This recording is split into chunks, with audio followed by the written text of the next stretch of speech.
Welcome to the First Turn. I'm your host, Hyena, and today, Llama and I are talking mostly about Age of Sigmar.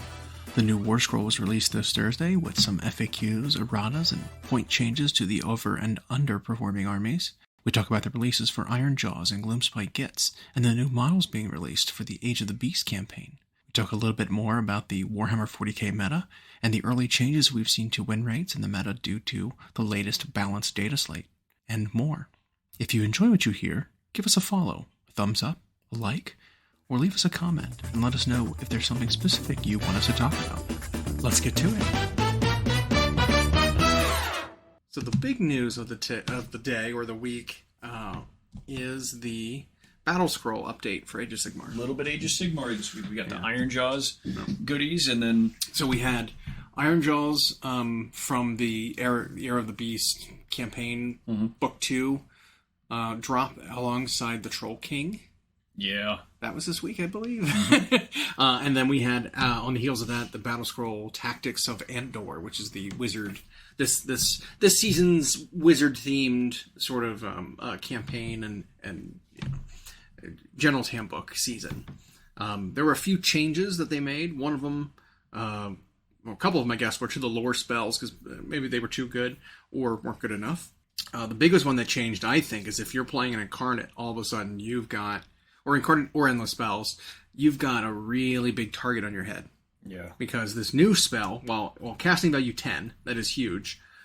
If you can get it off, though, not only does it inflict damage, basically depower your Incarnate and like unbind it from your wizard, essentially, because it goes wild, but it also deals damage to the bound wizard or the bound character, which is like, oof, that's rough.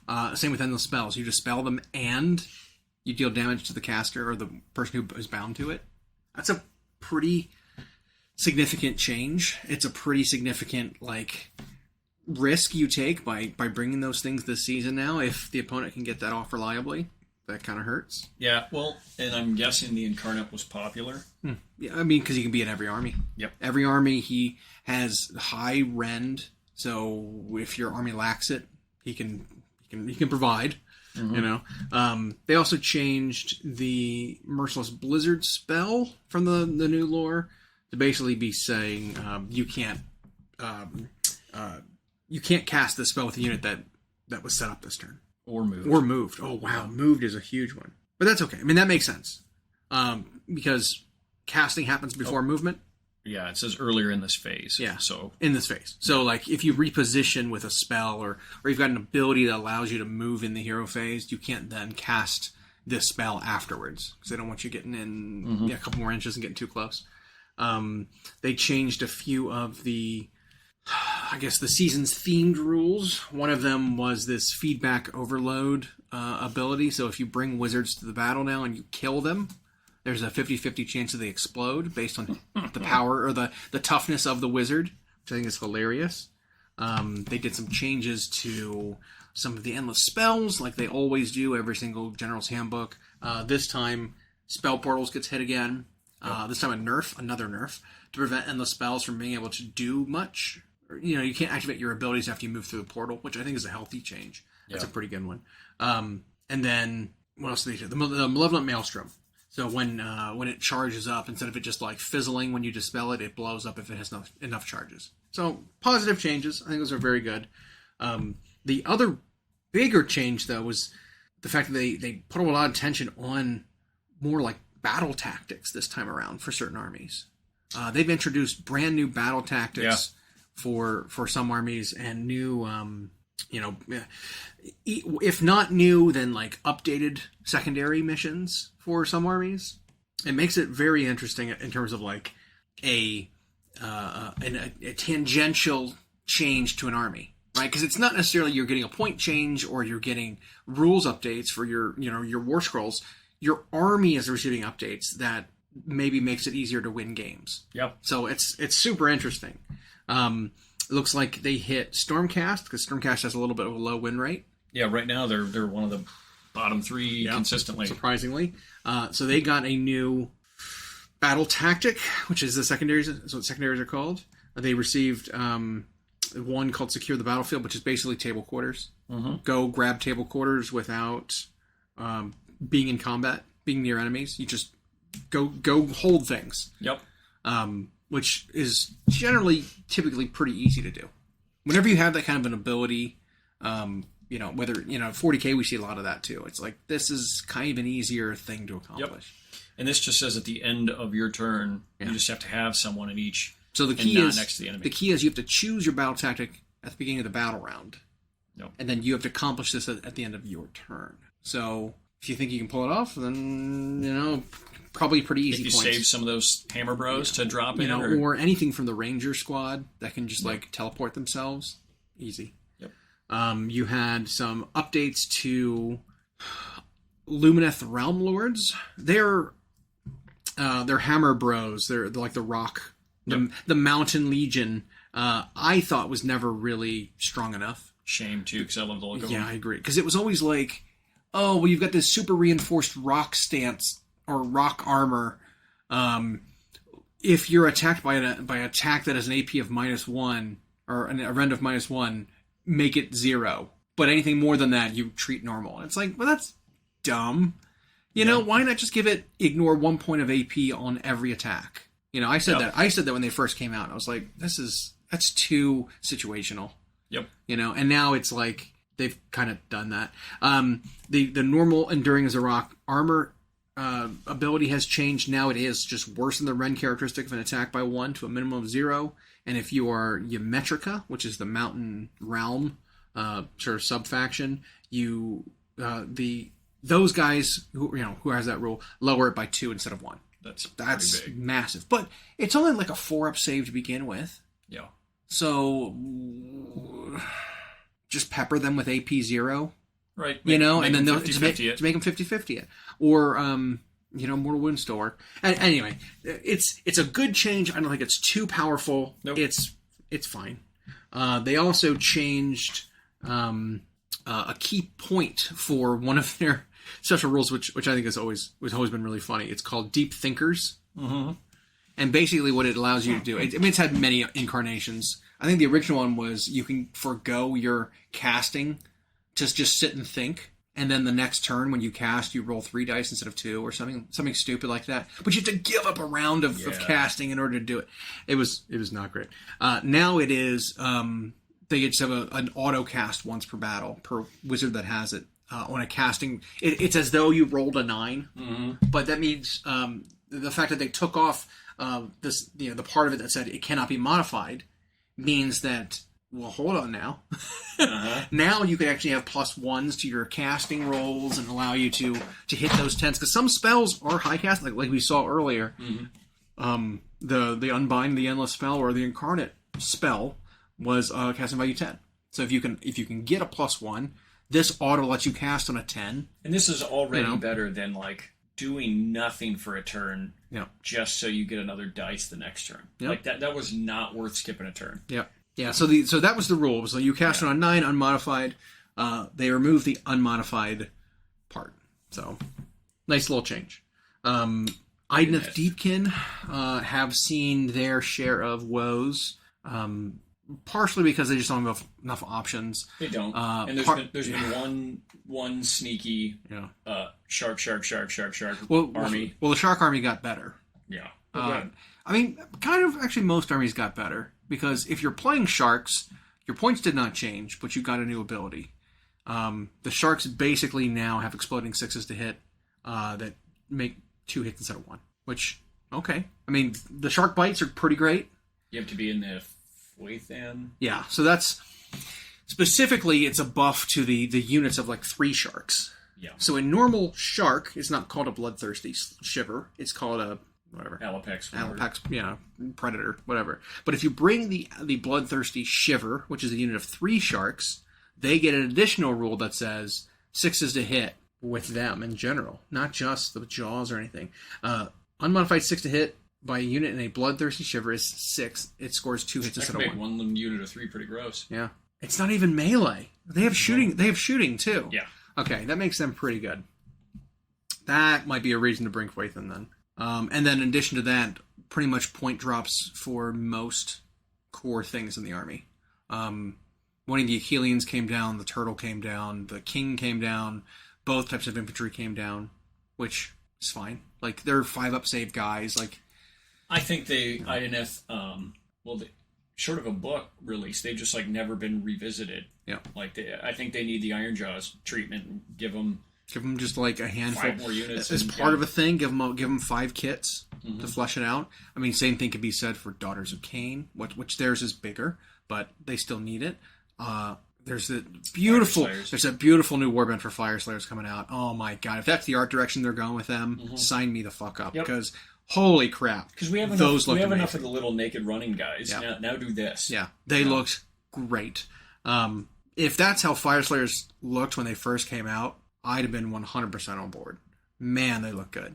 But yeah, they could use their treatment where they get 4 or 5 new kits as part of a thing, all released together, instead of just another hero. Right. Because they've got more heroes than they do units. Yeah. Ironjawz are now getting it. Their roster was very, very limited. Now they have at least a few more things. Yep. I mean, one of the releases was just a resculpt of one of their old kits, which is fine. But 2 new brute units, cool. A new monster, which isn't as big as I thought it was going to be. It's like twice the length of the piggy they have right now. So it's big, but it's only going to be like Alopex sized, in length. It's not that big. But cool new kit. The new mechanic with them, they don't have a wound track, but they do like power up as they like charge around the battlefield.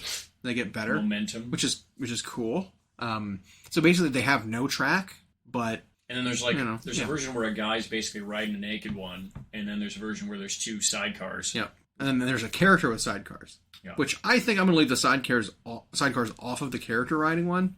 I think it looks better. The fact that it's sculpted so that you can leave the riders off means I'm going to leave the riders off. Yep. I like kits like that give the army versatility. Yeah. And it's not just one thing. A little weird that the crew, which are those 2 guys on the side, only give the whole unit 2 extra attacks. Yeah. That's a little weird.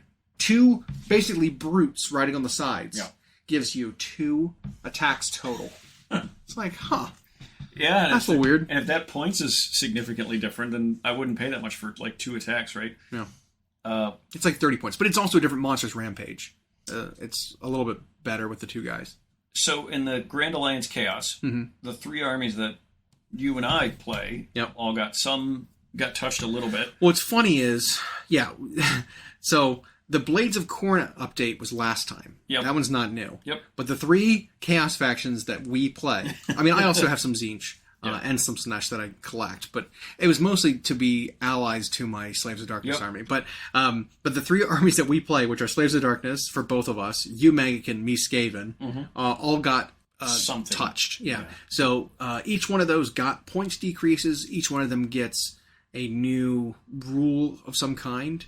For Maggotkin, it was a new battle tactic. Yeah, which is cool. Again, introducing new battle tactics as part of this for specific armies is, I think, a super neat way to balance an army.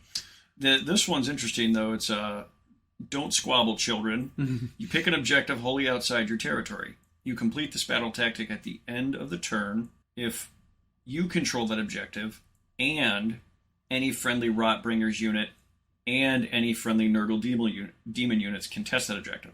So you have to have 2 different units, or someone who has both. I wonder if a Rotbringer demon unit could accomplish it by themselves. Yeah. Like a Glotkin or something. I don't know if Glotkin's demon. I don't think he is. Something like that, though. Maybe? But yeah, it's super interesting. It doesn't say you even need to take the objective. I think it's the Puscoils have both keywords. Okay. So you wouldn't even need to take the objective, though. You just need to have it. That's super easy. It says if you control that objective. Yeah, at the end of your turn, if you control it. Yeah. So it means that could be if you've taken control of it, or it could be... I have to look at the timing on when objectives go into control. Yeah. Because if this would score before you take control of objectives, which I don't think it does, that might mean that you need to go control an objective, and then the next turn you can accomplish this if you keep it. Which would, again, if you're out of your deployment zone and you've taken an objective, there's a pretty good chance that you'll be able to keep it. It was just, I guess, of the things I could think of that maybe Nurgle struggles with, which, I don't know, I know their win rate's a little low right now, but they're not just like wholeheartedly weak, other than being kind of expensive. This tactic is like, requires movement. Yeah. it's just a weird one because it seems like it's a long shot to accomplish, but you pretty much have to then play stuff that flies. Like your Puscoils, which are already one of your best units, are going to be what likely achieves that. I mean, the Chaos Fawn aren't slow. The what's the Nurgle Beast? The Beast of Nurgle isn't slow. No, randomly good. I mean, you've got, I don't know. I think you've got options. Yeah. And you can just summon demons throughout the battle that could accomplish this for you. So I don't know. It could be all right. Or someone like what's his name, the Squid Arm guy who can just bring in Rotbringer units on the side of a board edge. Who nobody plays. I know. So like he could outflank for you. There's supposed to be something I'm missing because on paper to me he seems really good. Yeah.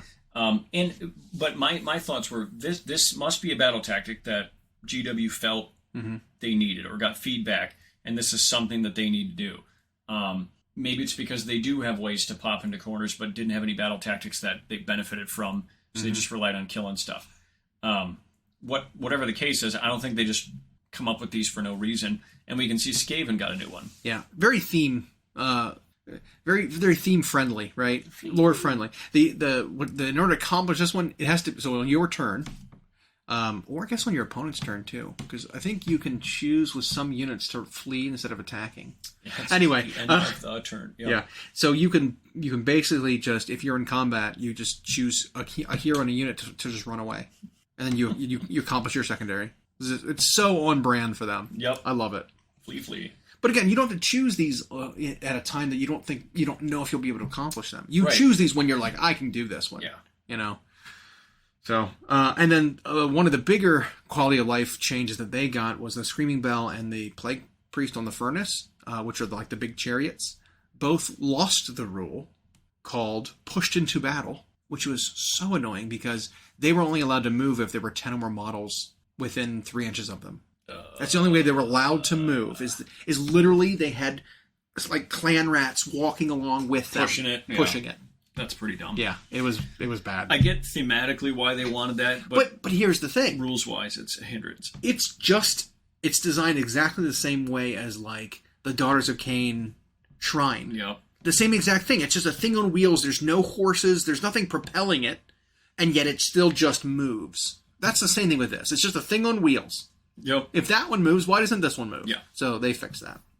And that might be a lot better for that. I don't know if that unit was good aside from that. It's okay. But that hurt it a lot. I'll tell you that. Like, that hurt. Because it's like your screen got picked off, and it's like, well, my thing can't move now. That's 6. And then the last change to Chaos was for Slaves of Darkness for a very specific sub-faction, which was basically a change to their it wasn't a tactic. It was just like the detachment ability, which was for the Kabbalist sub-faction, you can all, your congregation of little Kabbalist heroes that are priests or that are wizards can all use the same heroic action. As long as it's this, does it have to be that one? Draw on power? Yeah. So they can all draw on power at the same time. You can immediately carry out the same heroic action, which with each other Kabbalist hero that has the Eye of the Gods keyword and is within 3 of the first. Neat. Cool. Neat. They're just like a little coven of wizards huddled together, all casting, or using the same heroic action. Fine. I'm all right with it. I really wanted in here to see remove units with the name Marauders in them from. Yeah, well, the Marauder unit has been moved to Legends. Something. Stupid. There were some changes to the Death Grand Alliance, again through the form of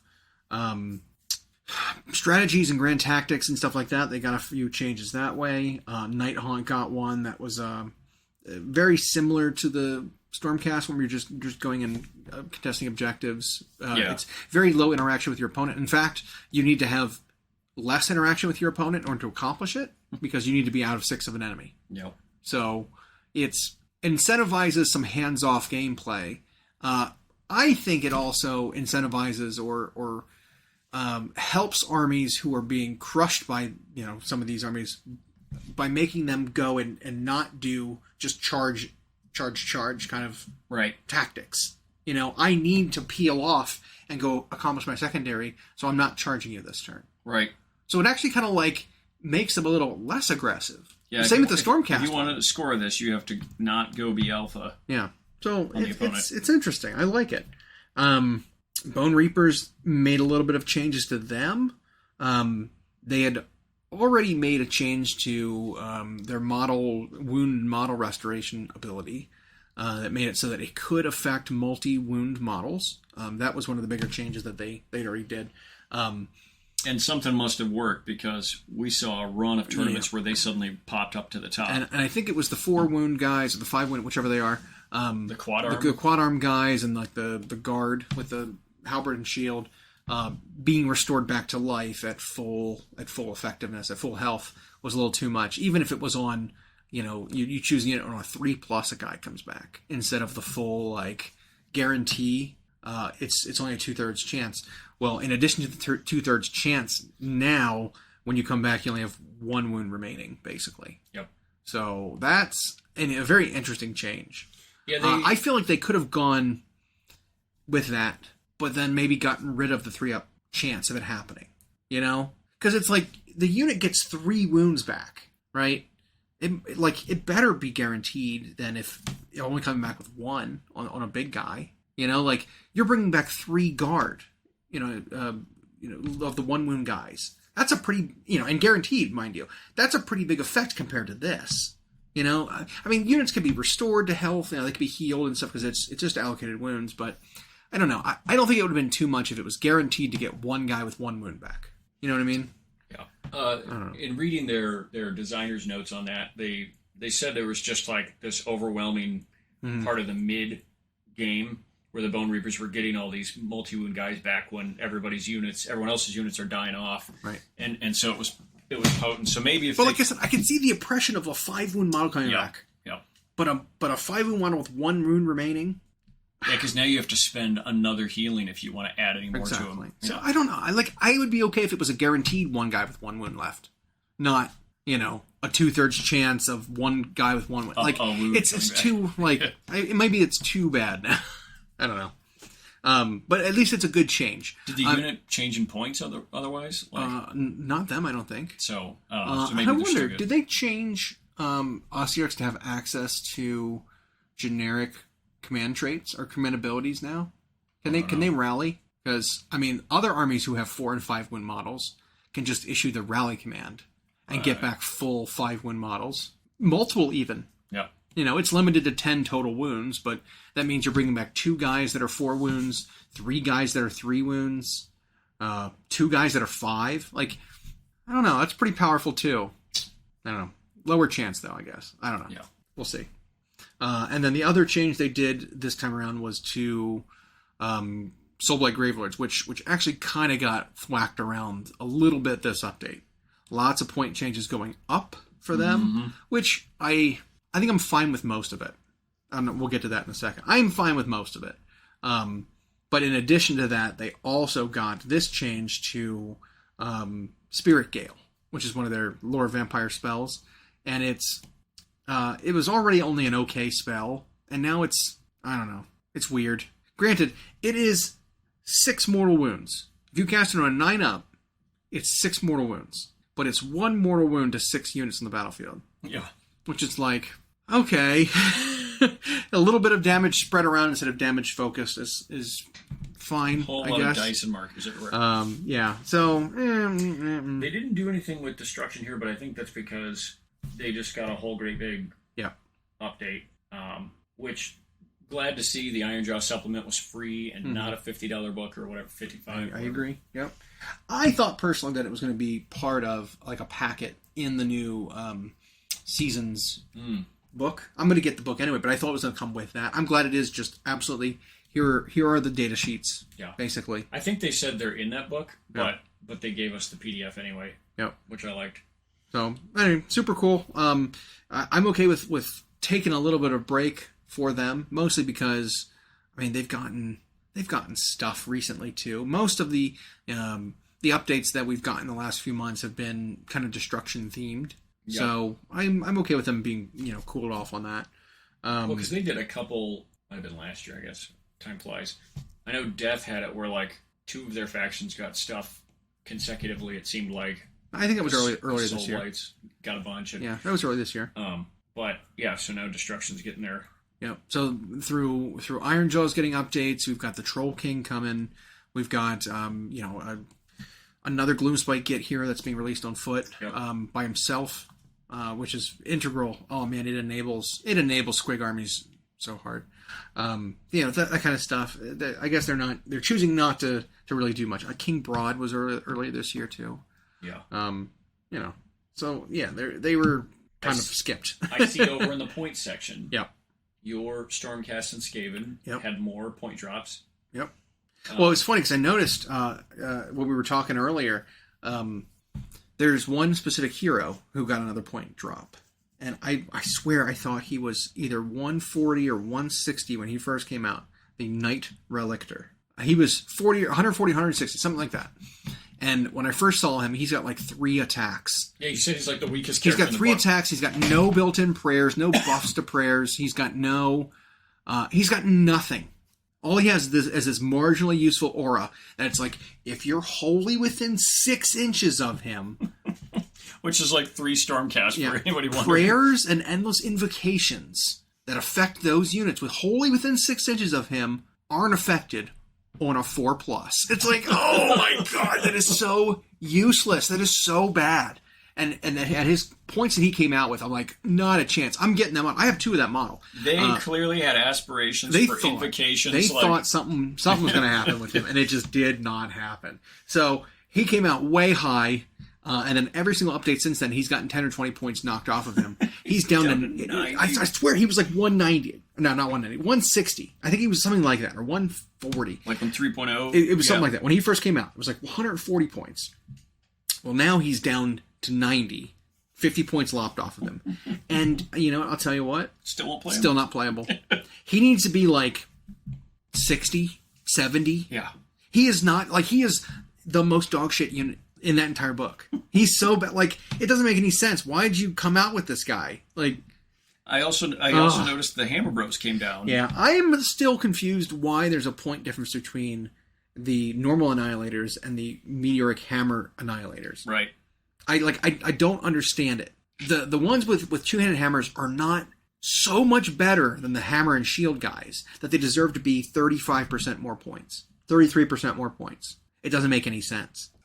Yeah, because it's like the damage output of the sword or the hammer and shield guys is almost the same as the 2-handed hammer guys. They get the same impact hits. They still have the thing when they come into the battlefield, they explode and they deal damage. The guys with the shield has a 2-up save instead of the 3-up save. Yep. There are trade-offs between the hand weapon shield and the big hammer, and it's not a 50-point trade-off in favor of the 2-hander. And they've never closed that gap, right? Because it just seems like whenever one actually the gap increased. Oh, great! Yeah, initially when the Annihilators they were like 200, the 2-handed hammers were 240 or something like that, and so they've come down now 40 points total, and the normal Annihilators have come down 50. So the gap has actually widened. Yeah. It's silly. I don't understand that, but okay. Some of the battle line have decreased in points. Liberators are down to 100 each, back where they were before they got their points taken away, and then added rules, whatever. Liberators are better now, and so being 100 points, I'm fine with them at that. But there definitely needs to be a difference between the other battle lines, and they've still kind of kept kind of a gap between them. The other ones that they compete with are the Vindictors and the Sequitors. They're all only 10 points more. Yeah. So the better than Liberators? Yeah. I don't know if 10 points is enough of a gulf, but whatever. It's fine. They're all still playable, at that point. Praetors came down again. I, said they're like the bodyguard paladins. And when they came in at 170 or 180 for 3 of them, when they first came out, it was like, woof, what are you doing? So the benefit of them is that they are able to absorb wounds for a nearby hero. So they have this roll that they make instead of a ward.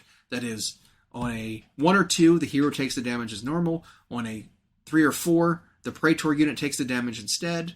On a 5 or 6, the point of damage is negated entirely. So it's kind of a 5-up ward for a hero. But then if you fail the ward, you have a 50-50 of pawning it off. Yeah. It's kind of that kind of, if you think of it that way. And so them coming down to 130 now is still Okay, it's a 3-wound model. It's still 43 points apiece. That's still kind of a lot. I don't know. There's edge cases where they can, them providing that buff is really helpful. But in this season, I didn't realize those were only 3-man units. Yeah, three of 3, or 3 units of 3-wound guys, or 3 man units, 3, yeah. But the fact that like heroes this edition or this season can't be targeted with missile like shooting attacks when they're outside of 12 makes these guys significantly less useful. Why do I need a bodyguard, 130-point bodyguard unit, which is more than most of my heroes? When I can't be targeted anyway. Yep. Like, I'm pretty sure it can still affect bigger things, like heroes on mounts and maybe even the dragons. I'm pretty sure you can bodyguard for them. So giving Karandus basically a 5-up feel no pain and then 9 extra wounds. Okay. Pretty cool. Especially when he's a 500-point dragon. Adding 9 more wounds for 130 might be alright. Lord Relictor came down. Cool. Lord Imperaton came down. Probably didn't need to, but whatever. The Chariot came down, which I'm a fan of. I love that Chariot. I did not think it needed to go up in points the last time that they changed. Because I don't think it's very good. It's okay. Okay. I'm glad it's only 150 now. It's still 50% more than like the Chaos Chariot. So I'm fine with that. So yeah, pretty much all those changes were fine. There's a couple more heroes of the 48 that Stormcast have that I think could come down a little bit that they didn't focus on here, but that's fine. The Maggotkin ones, the Harbinger went up in the book. Yeah, because he came out with a new model, that beautiful new model. Yeah, I don't, which clocked in at 190 out of that. I don't understand why he's 190. I have no idea why he's 190. Yeah. Too expensive. But if they lowered him back down to 140, I think he'd be fine. Yeah. Well, and all those other point straps they did, yeah, except for the Glotkin, and I'll get to that in a second. All those other point straps they did are basically taking them back to kind of what they were when the book came out, and they were a little hot out of the gate, and so a bunch of their points went up. Yep. Well, now Maggotkin have slipped down to that like 43% win, and so now they dropped a lot of their points because like Blowab was the one guy who was kind of carrying stuff, and he went up, and now he's back down 20 again.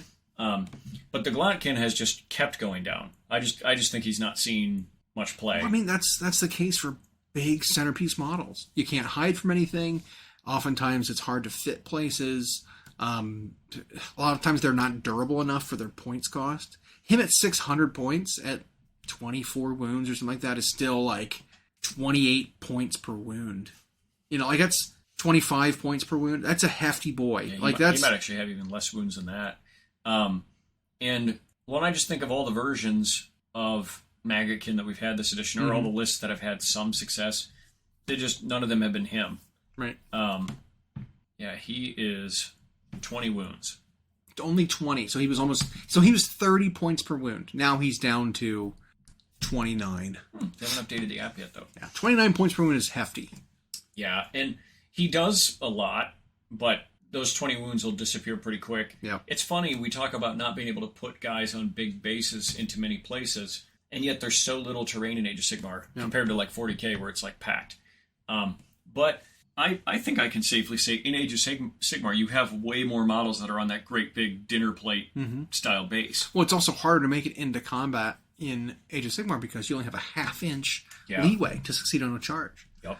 And then you can't be within 3. Yeah, and you have it's a bigger. And when you're one of those huge centerpiece models, you either have to be like Nagash or Archaon, who can take over a side of the table, or like Alariel was for a bit. She still kind of is. Or you just eat everybody's fire and die. Yep.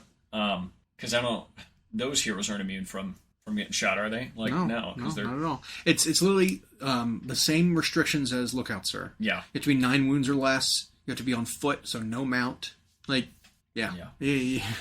But I feel like maybe dusting off the army here and giving it a look. Yeah, I like most of those changes. Plague Bearers back down to 120 is great. Yep. Light King's down to 230. Again, the Plague Bearers had only gone up early on in 3.0 when they were some of the toughest troops in the game, and as the rest of the armies have been updated, they just now are fair. Yeah. So Skaven got some more, but they just keep doing that to them. They do. Yeah. It is aside from having 30-year-old models that are hard to get, it is the most expensive army in the game to buy, even if that weren't the case. No. And now the points keep going down. So the number one thing I see there is the Death Master. That's another one that was like, what are you doing points-wise? Yeah. When he first came out, when the Skaven book came out and you got an assassin, Yeah, that was your thing. Yep. They clocked him in at 170. They released him at 170 for a 5-wound Rat model. on foot. Like, what are you... 170. One of the most egregious point costs per wound again, by the way. I think he's 5 wounds. That's a 34 points per wound for not that kind of output. Like, what are you doing? So now he's down to 110. And again, playable now, maybe still needs to be even a little bit cheaper. 110 is still like, ooh, 5 up save, 5 wounds, 110, that's kind of a lot. I don't know. Well, the Screaming Bell, Yep. which now can move normal. Yep. Is that what that Can move normal and hurts itself and can blow itself up, Yep. as they do. But that came down. Came down again, which is good. It needed to. Your okay plastic kit Warp Lightning Cannon came down. Your not okay metal War Black Jazales also came down. Because there's still units of 2 or 3 for 110, something like that. I think it's units of 3 for 110, which costs about $110. Yep. Something like that. Fair. The Hell Pit Abomination down to 180 seems criminal. I was running the Hell Pit when it was 240, liking it. It's only 180 now, so I'm happy with that. Well, it's like that size of monster in the game, like, its value just seems to... Yeah. They can now run them dirt cheap. Well, it's because it's almost, similar to how Tyranids were. You got all these monsters that were tough 7, and you're like, oh, well, guess what? The Haruspex is down to 160 points. It's like, and so what? It still just dies. Dies to... It's still a waste of Meltagun, 160 points. Or your Carnifex is down to 100 points. It's like, so what? One Meltagun one-shots it. Yep. Guaranteed, almost. Yep. Like, why even bother? Yeah, Yep. that kind of thing. But so, monsters of that size are kind of... You're right, there's that mentality about it. And the Hell Pit, I don't care if it gets destroyed. You're like... It's going to go charge in and do its thing and then probably die and then lash out and explode or regenerate and keep fighting. Like, whatever. Until some update comes for Skaven beyond their Warcry warband or their Underworld's warbands, that just might be what GW's doing in the short term. Is just like, fine, the way they're going to get their win percentage up is people already own this army. They own 10,000 points of it. Yep. Put as many of them sons of bitches on the battlefield as you can. Yep, basically. I think what would help Skaven is... Here's my fixes for Skaven. You get... clan rats can be any clan. They can qualify for any clan. Yep. Whatever. They don't negate battle line choices or whatever for being mono clan. They don't negate that. 2, I want to see the threat from below like they have in Total War, where based on game size, you get free 20-man units of clan rats. Yep. Just pop out of the ground. You can summon them. Like, you play Skaven, you're at 2,000 points, you get 2 free 20-man units of clan rats. And they're completely expendable, shitty. Maybe they only last for a battle round or whatever. Whatever it is. Yep. But, you just... Rats come out from somewhere and help you fight. Now they're in your way. Yeah. Yep. Something like that. That's what I like to see. That would help with them. I think that would help them, because they die in droves and they don't do anything. Yep. Maybe get some free ones. That'd be funny. Slaves of Darkness got some unexpected changes. Some very interesting ones. Battle line choices kind of all went down. Chaos Chosen, Chaos Warriors, the Theridans. Theridans came down again. They're really trying to make them playable. 150 now. But I still think it's hard for them, because it's what were the Seraphon ones? The Croxagors. Seem super cool. I don't know if they're good. I don't think they're much better than Theridans, though. But I think for these... I don't think Theridans are much worse than Rat Ogres. Yeah, I think I think Monstrous Infantry are all very similar in the game. But they just don't quite make it into a lot of lists. Mm-hmm. And I think, when we sat there and mathed it out, it was Chosen just did more than the Theridans, even though they were more expensive. Yeah. Plus you got 10 bodies. Rat Ogres are 70 points each. Theridans are now 50 each. Croxies, 53 points each. That's pretty close. The War Spawned are 56 points each. What was the other one I mentioned? I didn't. I thought it. Mm-hmm. They're called Minotaurs. Bulgors. Bulgors are 70 points each. That's a problem. That's not good enough. No. No. Like I said, they are not much better. Oh, they're not much better than Theridans. They are better than Theridans. They're not much better. But getting 50% more Theridans, that ain't right. Yeah, and again, that's... Oof. And Varangard coming down 10 points. Whatever. That's not they're massive. They're back to 280. They were 280 at one point. Whatever. Yep. And they've always been pretty good. Yeah. Krakadrak Lord, it was another one that got targeted. He's down to 180, which... again, early on, he was super good. Yeah, I think he's fine at 180. That's fine. Chaos Warriors are now 18 points apiece. I don't like that. They needed to stay 200. They are good enough at 200. They did not need to come down. Yeah, I just wonder if... Well, because now Chaos Warriors, who are objectively better than every single Stormcast infantry, is now cheaper per model. Yeah. Like, and then the fact that the new Ironjawz infantry, the new Ard boys are 220 for 10. There's a 40-point gap between Chaos Warriors and Ard boys. I don't think so. They're basically the same stats. That's I don't know. I don't know about that one, but whatever. Okay, we'll see how it goes. Yeah, we'll see. I think the Ironjawz are going to end up all pig armies anyway. Like they were already. Because in AoS 1, you had that... So now you don't need the Cabbage Dragon. Now you can bring Big Piggy Boss. Yep. Well, and Cabbage Dragon's still good, by the way. But yes, because in AoS 1, you had that awful battalion that was just all pigs that turn one charged. Yep. Pigs that all get to move like 20 inches turn one because you got a pregame move, and then their normal move, and then their Rampage and Destroyers move, and then they move 20 inches and they have a 4-inch charge with a +3. It's like, what? Mm-hmm. Dumb. And the army was all or nothing on that. Yep. I think it seemed like that was a rule that they were giving them as they get to move super fast with the pig army again. Maybe a little more flavorful, because at least they gave us a new model. I like the rune guy. Yep. The name guy. But he's got to pick which weapon he's using. Yep. I mean, for me, it's the rune smasher all the time. The ward smasher, hammer, or the sword, whatever. Every single time. Strips wards permanently. It's crazy. Yeah. It's really good. Very situational. Sometimes it will have no effect, but when you need it, it's pretty handy. Some heroes, or some units, rely on that, and if you can just strip that off of somebody... For the entire game. It's great. It's like what Null Zone was in 40k for a while. The other option when you get the tongs, you take away the ward smasher, but you get a more reliable prayer, basically. Your little buff you give out is on a 2-up instead of a 4-up. But you don't lose it. That's the thing. You can't take 2 of this guy because he's an 8 guy. But that's the thing, right? Is you don't lose the ability to give out the buff. It's just not as reliable. Having the ability to smash the wards and then have a slightly less reliable mortal wounds, buff I think is the way to go. He's 170 for a foot guy. I think that's a 170 worth it. Yeah. That guy seems good. Neither of us, I think, you have, but don't play Night Haunt. I've got a full Night Haunt army. And then Rhino's got some. They're Lady Olander, who's been the sort of the forgotten Wartark. Yep. And yet, fluff-wise, model-wise, one of my favorite things in Age of Sigmar. Well, she's also been one of the most active ones in the stories. Yeah. So. And she came down a bucket. Yeah. 40 points. That, something must have been not working. Yeah. With in a rules interaction or something. Maybe she had a rule. I can't think of what it would be, but maybe she had a rule that just wasn't working in this edition or something, and so they're like, "Whoa, we need to drop her by, was that 15%?" Yeah, she must not. She was only a 7 wound model. She casts 2 spells. She flies. She has a 4-up ward. But then whenever an enemy issues a command within 12 of her on a 5.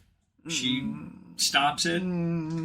That's it. Yeah. And then at the start of your hero phase, once per battle, if she Banshee Shrieks, she can return D6 slain models to a summonable unit. Yeah. And then she can do a mortal wound shriek or whatever. I just think she didn't do enough, and she was sitting at 310, which was pretty heavy for, I don't know, maybe one of the squishy Wartarks. Whereas a lot of the other Wartarks, maybe 30 points less in addition to that. 240 seems like that's the stat profile I'd want that for. Because you've got Catacross and Manfred who get played. Yeah. I think Arkin actually gets played. Went up 40. Yeah. He stole 40 of her points. They just traded him. Yeah. He needed though. He became super good. Yeah. Well, it's weird to say this because nothing was changing about him, but he just seemed to be getting better. Yep. In this edition. But other Night Haunt stuff, which is I think pretty core stuff that came down as well is the Blade Geist Revenants, which were the best infantry that the army had for a long time. They got, I think, unjustly increased. They got jacked up so much. They were at 180 for 10. Oh. That was too much. They're back down to greatsword guys? Yeah, they're back down to 160, which is fair. That's better. 150 is where I'd like to see them, I think. The Harridans, which were the kind of assassin sort of horse riders, I think they're heroes. I don't know. They just didn't really have a purpose, really. They came down a little bit. The Hex Raids came down a little bit, which fine. Again, 180 was too much for them. So, but it was just I think they were afraid of all these mortal wounds going out, and it was unnecessary worry. Well, I think for Bone Reapers here, they're trying to Ossiarch Bone Reapers. It looks like they're trying to encourage a slightly different build. Yeah. Because like maybe people aren't playing the Harvester and all that sort of stuff. They're only playing Catacross and big guys, the Forum Elites and stuff like that. Because you're right. What they focused on now was the Catapult. Yeah. The Restoration Node Beast, who is very good, by the way. He's fighty as crap. He's 160. And then the Mortec Guard came down 20 points. That's a pretty huge... 150 to 130 is a pretty huge... And that's another army that I hope they give some love to and expand the roster. I want to see a bow unit. Just one shitty 4s and 4s bow unit. Just a little bit of shooting. Something. So here's the thing to me. Don't get me wrong. 10th edition 40k has been exciting to me as anybody else. As a Tyranids collector, I was, of course, excited by the past weekend because I got a bucket of stuff, most of which was a dream to assemble. That's probably another topic. But I actually get more excited when they take these small AoS rosters, because really they were starting with a game from ground zero and were innovating on the fly, and they just wildly expand it. It gives the world, it gives the game, it gives that army so much more life. Like what they just did with Cities of Sigmar. Fantastic. What they just did for Ironjawz. Fantastic. What they did for Seraphon, even though a lot of it was like old kits updated. Fantastic. It's like, you got a couple more. That's what they need to focus on. Yep. Stay in AOS 3 for a while. Give us these kinds of updates. Agreed. I'm hoping there's a large release with Flesh Eater Courts. Again. Same. Because they're pushing that back. There's a very large gap between... Cities of Sigmar Battletome just came out with that starter box, but it's not officially out yet. Right. So it actually hasn't come out yet. But there's a big gap between the last Battletome and then these two. Yeah. I'm hoping that means Flesh Eater Courts is going to get an expansion, we'll see, but I'm hoping. And then the last faction we got, we'll cover real quick, is the Soulbreak Gravelords that we touched on. All red, all points up. All points up. And it's not even just like a couple things. It's like 15 things went up. Yeah. I mean, you were talking 10, 20 points each. It's been... I know they wanted... people were talking something about just the zombie builds in particular of that army. Because even though that army just was a dartboard battle tome, it did all start gravitating towards one thing. Yeah. And it started to become like... Well, because it's... Zombies are... they have basically a 33% damage reflection. This is essentially how it works. I mean, maybe like 25% if you can't maximize your,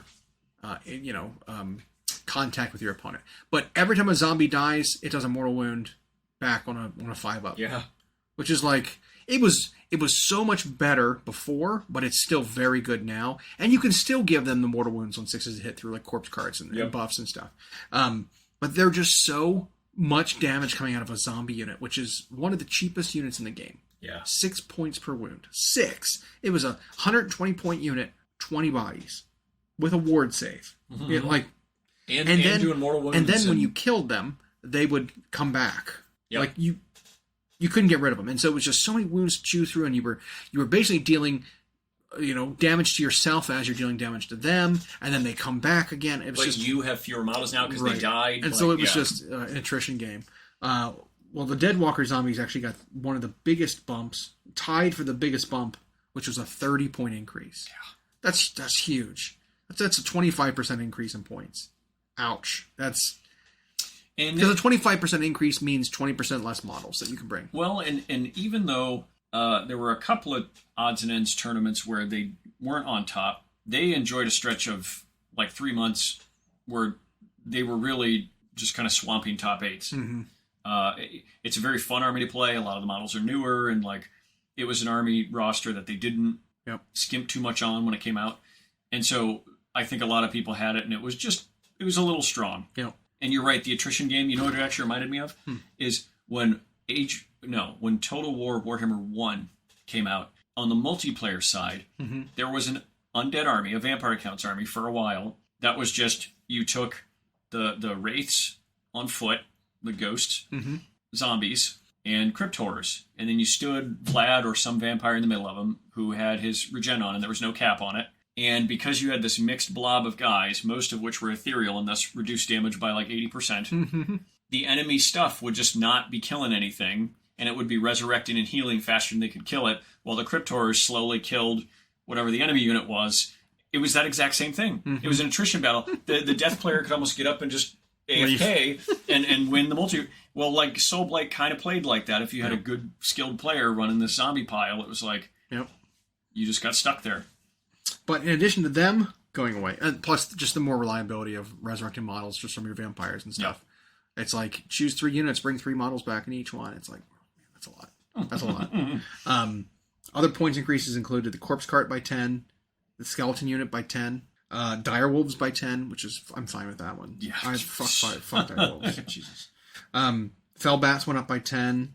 That's pretty much all your battle line went up a little bit. Your lead stuff kind of didn't, but your battle line did. Characters, Beldama went up. She was the wolf riding vampire lady. She went by 20. She was still played with Gorslav, the Gravekeeper, which was the most. He was just the best necromancer that you can take. He went up by 20.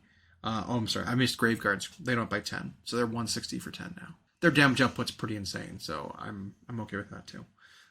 Manfred went up 20. Neferata went up 10. Torgilius the Chamberlain. He's the like rats and bats man. Yeah. He went up 30. He's 180. I know Rhino really liked him. He's good. I don't know if he's 180 good, but he can hide now, so I don't know.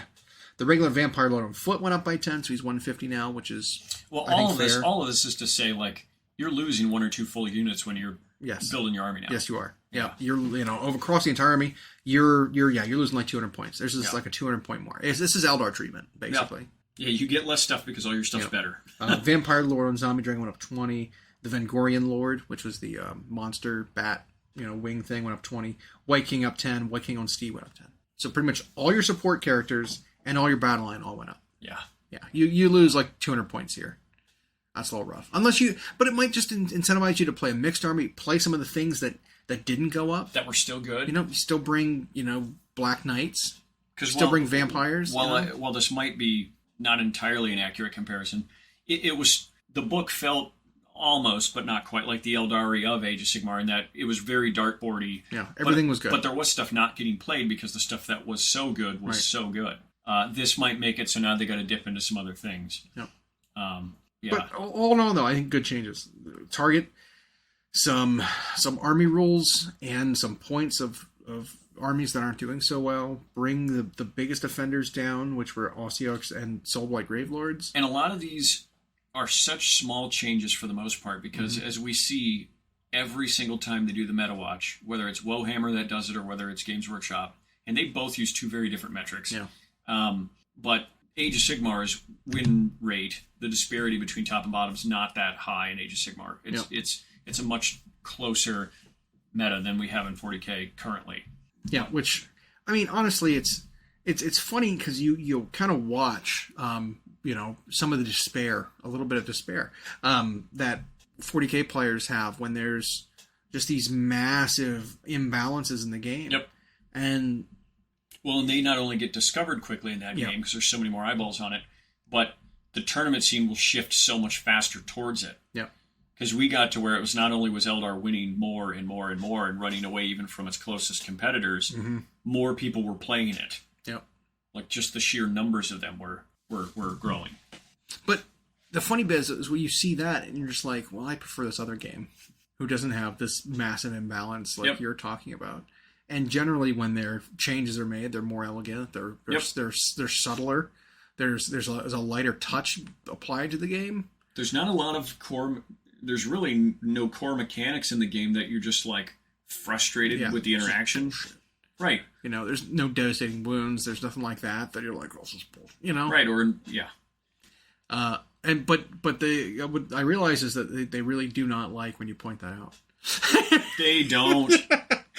Which is so funny to me. You try to offer them. So it's like even when they say they need a break from 40K, and it's like, well, I want to play something that's a little more loose, fast paced, closer balanced. It's like Games Workshop makes another one. Yeah, here's this one. I don't want to play that one. I'm like, okay. you have to roll to see who gets the top of each turn. Forget it. I'm not playing the game. Okay, you can't even get past that. Yeah. All right. Yeah. Okay. And I'd be interested to see. I don't see that stat anymore. Mm-hmm. They no longer say like, well, I got the double turn, so. And I think it's because they've given both sides enough interactivity that's just not. Yeah. In fact, you can wrap your battle tactics around not getting the top of a turn or whatever. Yep. Like we say, almost plan for it. Almost, you can plan for getting. We were doing that back when that wasn't a thing. But so many like the battle tactics that you would choose at the beginning of the battle round is like, well, I'm not going to get the top here. I know that, so I'm just going to go capture 4 corners this turn. Yeah. Because I know I can accomplish that even if my opponent charges me. Like, I can go do that. So, yeah. Or the Skaven one. Oh, they charged me. Well, I'm just going to run away. Mission accomplished. Mm-hmm. or if they don't want me to accomplish that battle tactic, I choose that one. They don't charge me.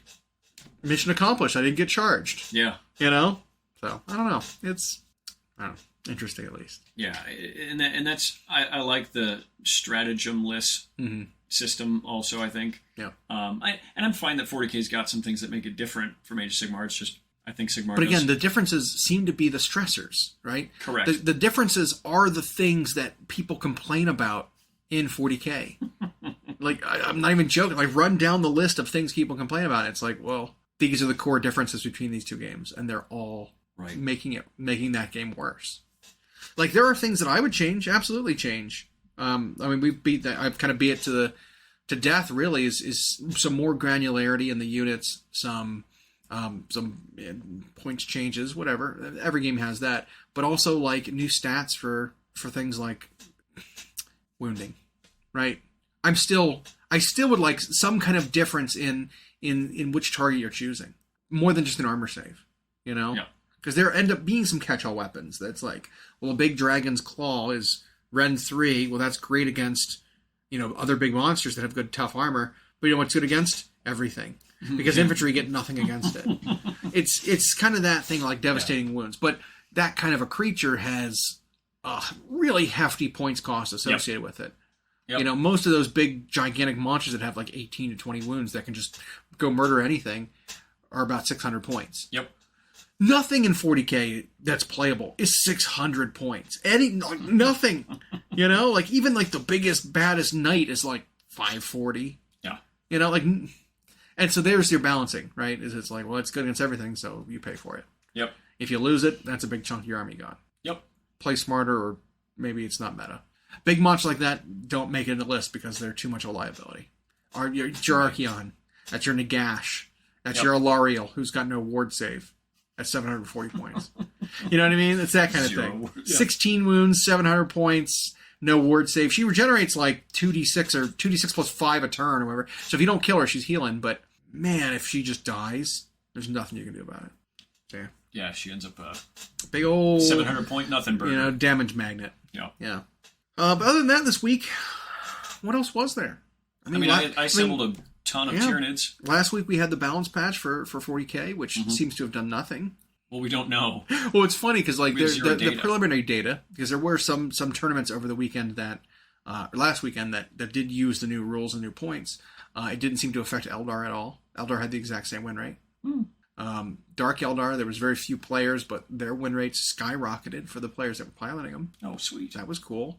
Death Guard, I think, got maybe the best treatment of any army from that update. Getting a whole new army mechanic. Yeah, super cool. Who else really benefited? There was one other army. Votan. Yeah. Votan tripled their win rate. Oh, so they went from 12% to Yeah. No, it was 32, I think, up to 64. Oh, wow. So they doubled their win percentage, which doesn't just mean that they're... And it doesn't mean that, on the whole, they're going to now be at a 64% win clip. But this event, with their changes, they went up dramatically. Yeah. But it's interesting because it doesn't mean... what's the ratio there? They won twice as many games. It's like different than that because it's a ratio. Anyway, doesn't matter. They're a lot better now, apparently, with the very limited changes that they received. Apparently, they've gotten a lot better, which is good to see. And I think it'll take a minute for both the Eldari and non-Eldari players to adjust, especially now that we have a codex out. I don't know if any tournaments have used that yet because it came out last weekend. I don't think they've had a chance. Yeah. And I don't know if it necessarily makes Tyranids better. I actually think the codex was like a side grade plus. Yeah, it's fine. And I hope most of them are that way. Like, obviously, we want bad armies to get better, but they can do that without just a book creeping. Yeah. But as far as the models themselves, all the Tyranid models I'm happy with. Gorgeous, packed with detail. Most of them were fun to assemble. The Death Leaper sucked ass to assemble. Did it? He's 45 or 46 parts. Mm-hmm. Oh my gosh! How many of them did you have to use though? All of them. He has no spare. He has no leftover parts. Oh my gosh! and every little hook and every little thing are all these, and his tentacles are so many parts. And then like his flesh cape thing, it's like it wraps around one leg but under another, but the tail's in it too, and so it's like, and every piece ends in a sharp point that you just hear that like when it's touching anything, you're waiting for it to bend. But got them all together. Once he's together, he's a seamless work of art. I actually think that's a Model of the Year candidate, even though people like ragged on the flesh cape early on. Yeah. He's just such a striking looking model. The Norn Emissary and Assimilator, obviously fantastic kit. I kept hearing people say, it's not as big as I thought. But then I would hear their follow-up explanation, and it's because they thought the first photo we got was him standing next to a Wraith Knight. And I was like, well, that's not Games Workshop's fault. Yeah. That's on you. Also, what kind of insane thought is that it would be dwarfing a Wraith Knight? Like, what are you talking about? Don't need that in a game. Wraith Knight is Imperial Knight height. Yeah. Are we talking like Warhelm Titan? Right. Like, what are you talking about? Yeah. I mean, plus, I didn't want a $200 plastic Tyranid right now. Yeah. Like, yeah. No, what do you think he is compared to the one they discontinued? The Daimokiran? The Daimokiran, yeah. Well, I think from top of his spine vents to base, he's about the same footprint in terms of height. Okay. Because the Daimokiran, the Daimokiran was a lot more modeled because it leaned really far forward. Its talons were goofy oversized, and it had that like 18-inch long tail. Yeah. So he was more material. What do you think the profile of the model is about the same? Yeah, and the Daimokiran was on a more long base. Like it would be on more like a knight style. But in terms of just top to bottom, I think this is similar in height. Okay. He's big, and there's some cool artwork in the Codex, which I must say, and I think we might have touched on this, I'm disappointed that Codexes are still just Codexes. Mm-hmm. And that now Warhammer Plus doesn't grant you access to any of it. You have access to the indexes, and you have access to the army builder. But if you want to reference any rules... So let's fast forward, by the way. Yeah. Let's fast forward 1 year from now, a year and a half from now, when all the codexes are released. Yep. What does the paid subscription for Warhammer Plus include? Yeah, you get a $30 model every year and cartoons. Yeah. I mean, it gives you access to the AoS app, which I'm fine with. Yep. But that's because the AoS app has some gated content that you need the book for, your battle tactics and your artifacts and stuff, that kind of thing. But all the data sheets of just referencing the stats of the units are free. And if you want to click on a rule in it, right. It's free. Well, they're gating that behind having the codex now. You can even see the data sheet. Yeah.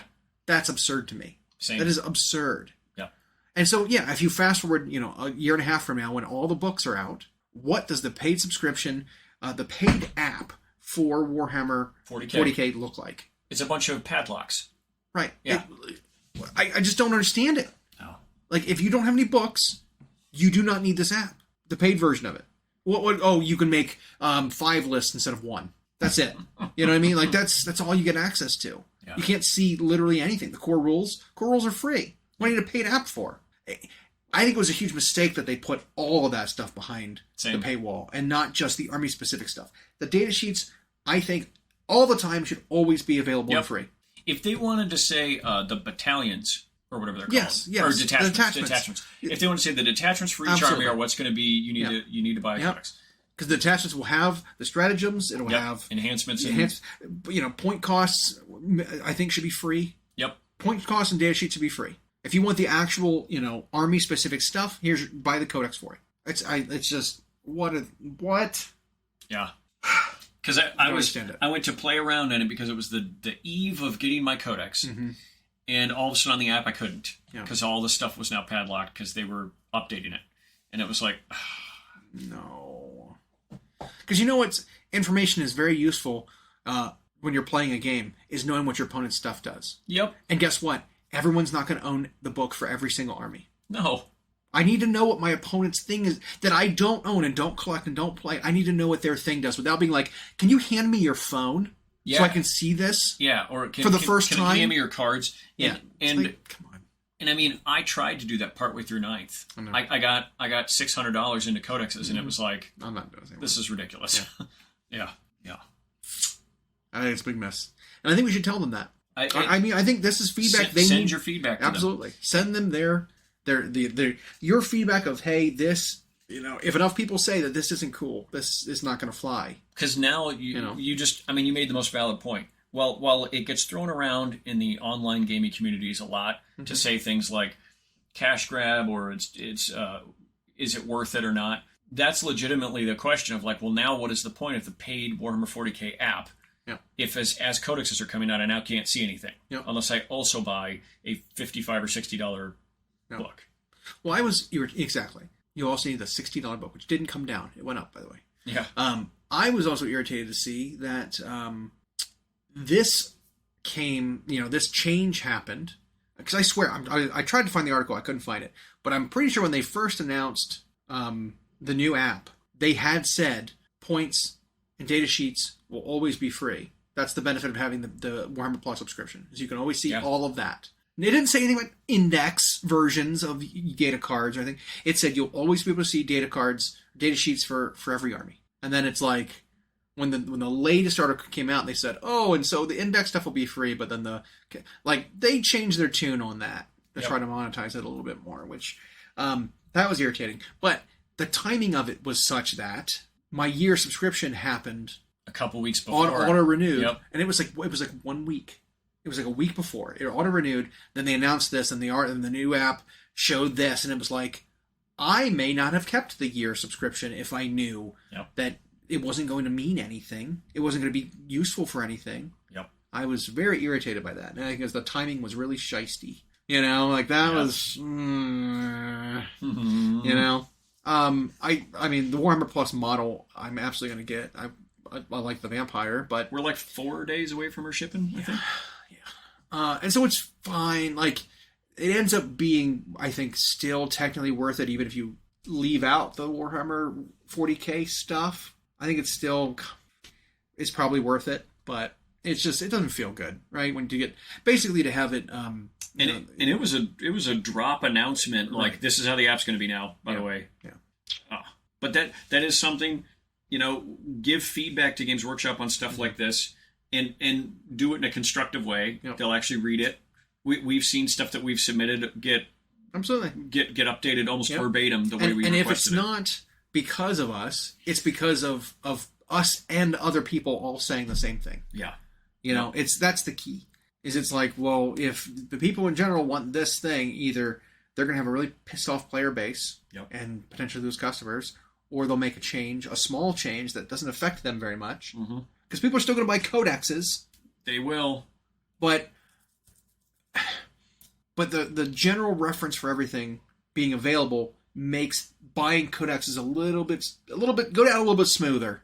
You know what I mean? It's a little more palatable when it's like, well, at least I can see all the other stuff. This is just for my own army's extra rules. Yep.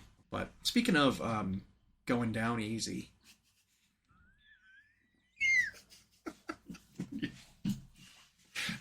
I could go for a milkshake. That sounds... Thanks for listening. We hope you enjoyed. Check out our new episodes every Friday at Google Podcasts, Spotify, and Audible, or on Podbean. You can also follow myself and Llama on Instagram for more. We are at Hyena Paints Minis and at Llama Paints Minis. Music provided by Kevin MacLeod at incompetech.com. And as always, we'll catch you next time.